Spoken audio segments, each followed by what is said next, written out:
আমরা মানুষ কয়দিন বাঁচি, তাই না? আর মানুষ কয়দিনই বাঁচে।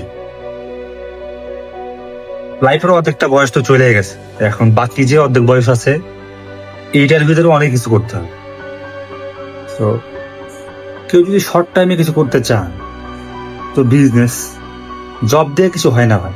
এই লাইফে হয় না, হয়তো থাকা খাওয়া ভালো, এটা হয়, কিন্তু যদি আপনি মনে করেন যে বড় বড় অট্টালিকায় থাকবেন, গাড়ি বাড়ি আর পকেট ভর্তি টাকা হাত বইরা মানুষের দিতে চান, তাহলে আপনার অনেক কিছু করতে হবে এর ভিতরে। মানে অনেক কিছু করতে হলে কিছু সময়ও তো দিতে হবে। কেমন সময় দিতে হবে? নিজেকে সময় দিতে হবে। ওই সময়ের ভিতরে আপনাকে ডেভেলপ করতে হবে অনেক কিছু, অনেক কিছু ডেভেলপ করতে হবে।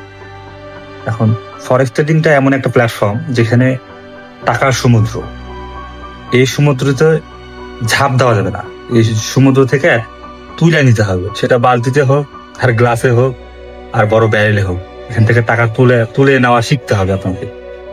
তো প্রচুর চালাক হইতে হবে ভাই, মার্কেটের সাথে প্রচুর চালাকি করে চলতে হবে।